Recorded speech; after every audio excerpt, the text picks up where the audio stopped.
Hi hello ಎಲ್ಲರಿಗೂ ನಮಸ್ಕಾರ. ಎಲ್ಲರೂ ಹೇಗಿದ್ದೀರಾ? Welcome back to my YouTube channel. ಎಲ್ಲರೂ ಚೆನ್ನಾಗಿದ್ದೀರಾ ಅಂತ ಅಂದ್ಕೊಂಡು ಇವತ್ತು ನನ್ನ ವಿಡಿಯೋನ ಸ್ಟಾರ್ಟ್ ಮಾಡ್ತಾ ಇದ್ದೀನಿ.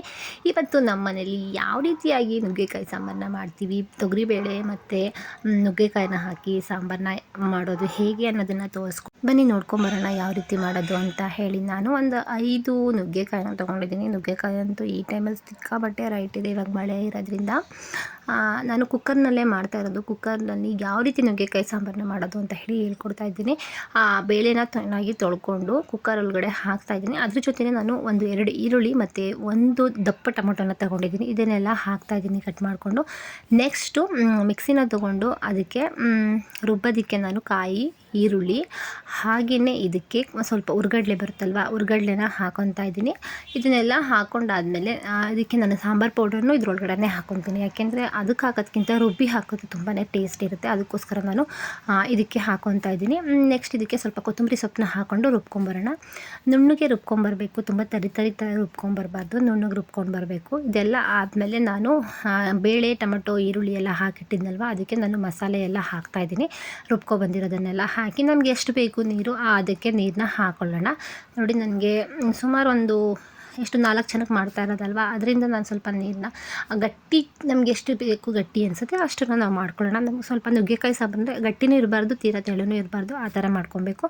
ನೆಕ್ಸ್ಟ್ ಇದಕ್ಕೆ ಒಂದು ಸ್ಪೂನಷ್ಟು ಆಯಿಲು ಮತ್ತು 1 ಸ್ಪೂನಷ್ಟು ಸಾಲ್ಟನ್ನ ಹಾಕ್ಕೊತಾ ಇದ್ದೀನಿ. ಇವಾಗೆ ಹಾಕೋದ್ರಿಂದ ಬೇಳೆಗೆ ಉಪ್ಪು ಚೆನ್ನಾಗಿ ಹಿಡಿಯುತ್ತೆ ಅಂತ ಹೇಳಿ ನಾನು ಇವಾಗೆ ಸ್ವಲ್ಪ ಉಪ್ಪನ್ನ ಹಾಕ್ಕೊತಾ ಇದ್ದೀನಿ. ಇದ್ರ ಜೊತೆ ಸ್ವಲ್ಪ ಕರಿಬೇವನ್ನು ಹಾಕಿ, ಯಾವುದೇ ಒಗ್ಗರಣೆನೂ ಕೊಟ್ಟಿಲ್ಲ ನಾನು ಇವಾಗ, ಬರೀ ಹಾಗೆಯೇ ಕೂಗಿಸ್ಕೊಳ್ಳೋದಕ್ಕೆ, ಬೇಳೆನ ಕೂಗಿಸ್ಕೊಳ್ಳೋಕ್ಕೆ ಈ ಥರ ಮಾಡ್ಕೊತಾ ಇದ್ದೀನಿ. ನೋಡಿ, ಕರಿಬೇವನ್ನ ಹಾಕಿ ಒಂದು ಸಲ ತಿರುಗಬೇಕು ಚೆನ್ನಾಗಿ. ಎಲ್ಲ ಹಂಡತ್ಕೊಂಡ್ಬಿಡುತ್ತೆ, ಖಾರ ಎಲ್ಲ ಹಾಕಿರ್ತೀವಲ್ವ, ತಳ ಹಿಡಿಯೋ ಚಾನ್ಸಸ್ ಇರುತ್ತೆ. ಅದಕ್ಕೆ ಎಲ್ಲನೂ ಒಂದು ಸಲ ಚೆನ್ನಾಗಿ ತಿರುಗಿ ನೆಕ್ಸ್ಟ್ ಇದನ್ನು ಕುಕ್ಕರ್ ಲಿಡ್ನ ಕ್ಲೋಸ್ ಮಾಡಬೇಕು. ಕ್ಲೋಸ್ ಆದಮೇಲೆ 1 ವಿಸಲ್ ಬಂದರೆ ಸಾಕು. ಬೇಳೆ ಸ್ವಲ್ಪ ಅರ್ಧ ಬೆಂದಿರುತ್ತೆ, ಇನ್ನರ್ಧ ನಾವು ನುಗ್ಗೆಕಾಯಿನ ಹಾಕ್ತೀವಲ್ವ ಆವಾಗ ಬೇಯಿಸ್ಕೊಂಡ್ರೆ ಚೆನ್ನಾಗಿರುತ್ತೆ ಅಂತ. ನೋಡಿ, ಇವಾಗ ಆಲ್ರೆಡಿ ಬೆಂದಿದೆ, ಆ ಕುಕ್ಕರ್ ಎಲ್ಲ ಕಂಪ್ಲೀಟ್ ಆರಿದೆ. ಇವಾಗ ತೆಗಿತಾ ಇದ್ದೀನಿ. ನೋಡಿ, ಇವಾಗ ಎಷ್ಟು ಚೆನ್ನಾಗಿ ಟೊಮೊಟೊ, ಈರುಳ್ಳಿ ಎಲ್ಲ ಬೆಂದಿದೆ. ನುಗ್ಗೆಕಾಯಿನ ನಾನು ಇನ್ನೂ ಹಾಕಿಲ್ಲ, ಇವಾಗ ಹಾಕಬೇಕು.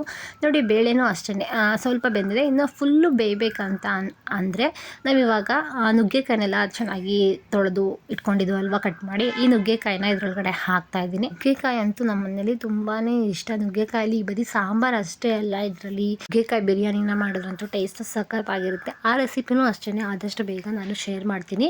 ಇವಾಗ ನೋಡಿ, ನುಗ್ಗೆಕಾಯಿ ಎಲ್ಲ ಹಾಕಿ ಇವಾಗ ಕುಕ್ಕರ್ನ ಕ್ಲೋಸ್ ಮಾಡೋಣ. ಕುಕ್ಕರ್ನ ಕ್ಲೋಸ್ ಮಾಡಾದಮೇಲೆ ಇದು ಬಂದರೆ ಸಾಕು, ನುಗ್ಗೆಕಾಯಿ ಕಂಪ್ಲೀಟಾಗಿ ಬೆಂದಿರುತ್ತೆ, ತುಂಬಾ ಟೇಸ್ಟ್ ಆಗಿರುತ್ತೆ. ಇಲ್ಲಾಂದರೆ ನಾವು ನುಗ್ಗೆಕಾಯಿನ ಹಾಗೇ ನೀರೊಳಗಡೆ ಹಾಕಿ ಬೇಯಿಸ್ಕೊತೀವಿ ಅಂದರೆ ಅದು ಸ್ವಲ್ಪ ಬೆಂದಿರುತ್ತೆ ಅಲ್ವಾ, ಅಷ್ಟು ಟೇಸ್ಟ್ ಬರೋಲ್ಲ, ಒಳಗಡೆ ಅಷ್ಟಾಗಿ ಬೆಂದಿರಲ್ಲ. ಅದಕ್ಕೋಸ್ಕರ ನಾನು ಕುಕ್ಕರ್ಗೆ ಹಾಕಿ ಈ ಥರ ಬೇಯಿಸ್ಕೊಂಬಿಡ್ತೀನಿ, ತುಂಬಾ ಚೆನ್ನಾಗಿರುತ್ತೆ. ನಾವು ಬೇಗ ಬೇಕು ಅಂದರೆ ವಿಸಲ್ನ ಹಾಗೆ ಸ್ವಲ್ಪ ತೆಗೆದು ಆವಿನ ಹೋಗಿಸಿ ಆಮೇಲೆ ಕುಕ್ಕರ್ ಮುಚ್ಚಳನ ತೆಗಿಬೋದು, ಏನು ಪ್ರಾಬ್ಲಮ್ ಆಗಲ್ಲ. ನೋಡಿಕೊಂಡು ಮಾಡ್ಕೋಬೇಕು ಅಷ್ಟೇ. ನೋಡಿ, ಇವಾಗಂತೂ ತುಂಬಾ ಚೆನ್ನಾಗಿ ನುಗ್ಗೆಕಾಯಿ ಎಷ್ಟು ಕಂಪ್ಲೀಟಾಗಿ ಬೆಂದಿದೆ. ನೋಡಿ, ನೀವು ನೋಡ್ತಾ ಇದ್ದೀರಲ್ಲ ಎಷ್ಟು ಚೆನ್ನಾಗಿದೆ ಅಂತ. ನುಗ್ಗೆಕಾಯಿ ನೋಡ್ತಾ ಇದ್ರೇ ತಿನ್ನಬೇಕು ಅಂತ ಅನ್ತಿರುತ್ತೆ, ಅಷ್ಟು ಸಾಂಬಾರಂತೂ ತುಂಬಾ ಟೇಸ್ಟಿಯಾಗಿರುತ್ತೆ. ನಿಮ್ಮ ಮನೇಲಿ ಒಂದು ಸಲ ಟ್ರೈ ಮಾಡಿ ನೋಡಿ, ಖಂಡಿತವಾಗ್ಲೂ ಪ್ರತಿಯೊಬ್ಬರಿಗೂ ಇಷ್ಟ ಆಗುತ್ತೆ. ಇವಾಗ ಇದಕ್ಕೆ ಒಗ್ಗರಣೆನ ಕೊಟ್ಕೊಳ್ಳೋಣ.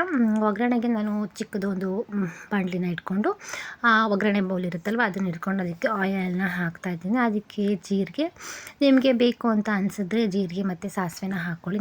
ನಾನು ಜೀರಿಗೆನ ಹಾಕಲ್ಲ ಈ ಸಾಂಬಾರಿಗೆ, ಸಾಸಿವೆನ ಹಾಕ್ಕೊತಾ ಇದ್ದೀನಿ. ಸಾಸಿವೆ ಹಾಕ್ಕೊಂಡು ಒಣಗಿದ ಮೆಣಸಿನ್ಕಾಯಿ ಹಾಗೆಯೇ ಕರಿಬೇವು ಇದನ್ನೆಲ್ಲ ಹಾಕಿ ಚೆನ್ನಾಗಿ ಒಗ್ಗರಣೆ ಕೊಟ್ಟರಂತೂ ಸಾಂಬಾರು ಟೇಸ್ಟ್ ಅಂತೂ ಇನ್ನೂ ಸಖತ್ತಾಗಿರುತ್ತೆ.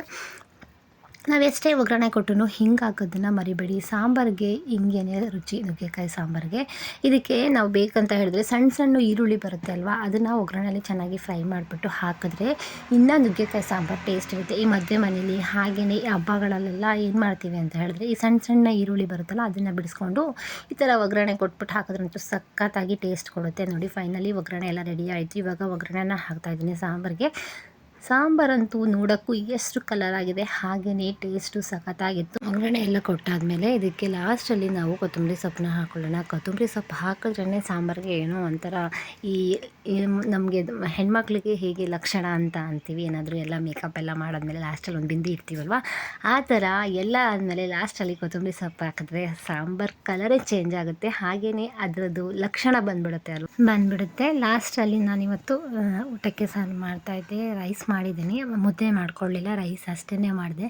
ಮತ್ತು ನುಗ್ಗೆಕಾಯಿ ಸಾಂಬಾರನ್ನ ಇಡ್ತಾಯಿದ್ದೀನಿ. ಇದ್ರ ಜೊತೆಯಲ್ಲಿ ಹಪ್ಳ ಇಲ್ಲ ಅಂದರೆ ಏನೋ ಟೇಸ್ಟ್ ಆಗಿ ಚೆನ್ನಾಗಿರಲ್ಲ. ಹಪ್ಳ ಹಾಗೆಯೇ ಮಾವಿನಕಾಯಿ ಉಪ್ಪಿನಕಾಯಿನ ಮಾಡಿದ್ದೆ. ಇದರ ರೆಸಿಪಿನೂ ಸಹ ನಾನು ಆಲ್ರೆಡಿ ಶೇರ್ ಮಾಡಿದ್ದೀನಿ, ಹೋಗಿ ಚೆಕ್ ಮಾಡಿ. ಖಂಡಿತವಾಗ್ಲೂ ನಿಮಗೆ ಮಾವಿನಕಾಯಿ ರೆಸಿಪಿದು ತುಂಬಾ ಇಷ್ಟ ಆಗುತ್ತೆ. ನೆಕ್ಸ್ಟ್ ಇದಕ್ಕೆ ಮಜ್ಜಿಗೆ ಮೆಣಸಿನ್ಕಾಯಿ. ನಮ್ಮ ಕಡೆ ಅಂತೂ ಮಜ್ಜಿಗೆ ಮೆಣಸಿನ್ಕಾಯಿ ಅಂದರೆ ಊಟಕ್ಕೆ ತುಂಬಾ ಇಷ್ಟ.